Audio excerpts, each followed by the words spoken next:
Good evening, everybody. We got a full house tonight. Give yourself a round of applause. Hi, guys. Thank you so much for coming out. My name is Maddox Pennington. I'm so excited for the show that we have here tonight. Can I ask you guys a personal question? This is kind of an intimate space. Are we choking people on a first date?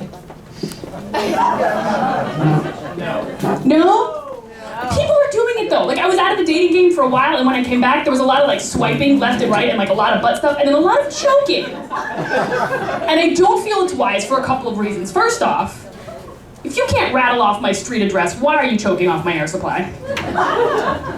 Second of all, if you don't have a middle name for me, what are you going to tell the paramedics? I mean, I do feel like there's some small advantage in the fact that we all use our real name on these apps now. It's not like when you were picking up people on AOL Instant Messenger, and you have to be like, "Officer, I'm so sorry, race car 75 was having a great time, and it got away from us." I don't know. You guys ever go out of town and then when you come back you realize what an impact you have on your community?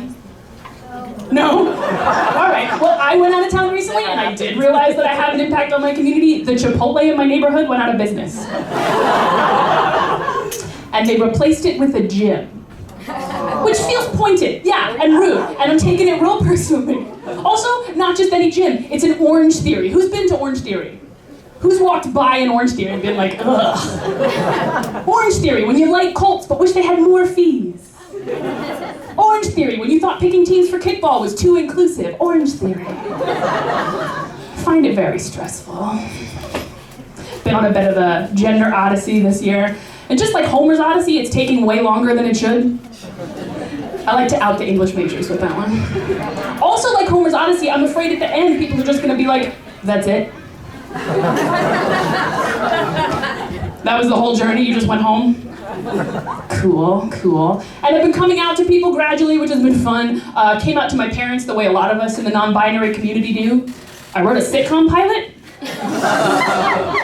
And then I emailed it to them. And the character with my name comes out to their parents, and so I figured that would sort of bridge the gap. And then I left the state for 2 months. Nailed it! What I did to my poor parents was essentially like people who really understand what a square is. I was like, okay, now think of a cube, now here's a Rubik's Cube, every part of it moves, that's what gender is, bye. It was maybe unfair, but I also think they just didn't do a great job. Like my mom spent 20 minutes trying to talk me out of it, which is like not a winning move. Can we practice something all together? I don't know if you've had people come out to you as trans, but a great response is, that's great. So when I say I'm trans, you say that's great, I'm trans. That's great. Aw, thanks you guys. Thank you all for adopting a 33-year-old stand-up comic. I look forward to spending a lot of time with you at the holidays. You're all my parents now. Yeah, my brother's been a little more helpful, like helpful to the point of being annoying. Like every so often he'll sit me down and be like, Maddox, how are you doing with your pronouns?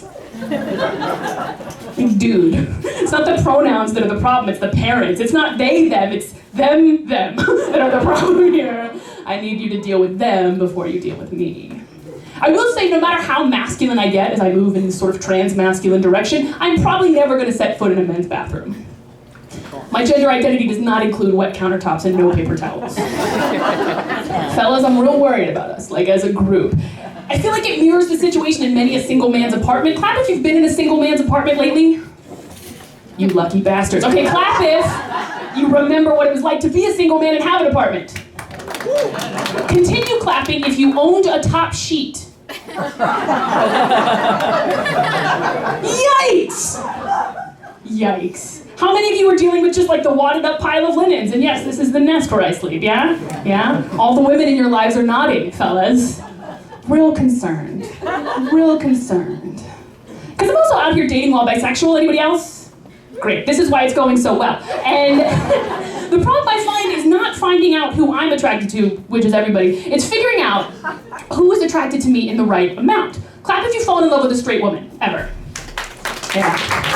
That's all right for you, sir. It turns out that's what they're into. When I do it, I get a whole lot of, oh, I'm so sorry, I like men. Like, listen, it's 2019, we should all be sorry if we like men, you know? And then that leaves lesbians, who I always want to apologize to because, you know, they never want to date bisexuals. They think that we're flighty, we're promiscuous, we're out to steal their girlfriends. Only that last one is true. And then that leaves us with straight men, which Straight men hear bisexual and they think one thing. What is that thing? Threesomes, yeah. Listen, I'm not here to kill your dream, but that dream sucks and you should kill it on your own time. Part of the problem is me though. Yes, part of the problem is the linens. I once planned a wedding with a straight dude, and he didn't want to talk about any aspect of it. He didn't want to talk about the linens, the guest list, or the snacks. What could be more important for a good threesome than the linens, the guest list, and the snacks? If you don't love me at my mise en place, you don't deserve me at my menage a trois, is my very strong feeling. Also, if I'm gonna have a threesome, I want there to be another person there just keeping an eye on everything, making sure we're staying hydrated, maybe offering some narrative suggestions. But you go very quickly from a chaperone to a director, at which point you are not having a threesome, you are making porn. Not what I signed up for, by the way. I will say I'm here for the pants. Do you guys think these pants are from a men's department or women's department? What makes you say that? Women. Are you sure? Because look at this. My whole forearm fits in my pocket. I can put my whole phone in there and forget about it. Ladies, where do your pockets stop? Like 2 inches. You got a whole hand in yours? We got a fingernail? Anybody got a knuckle? No wonder women's sexuality is not well understood. This is what you think? Okay, never mind. I've gotten off topic. Also, I don't believe any man who says he doesn't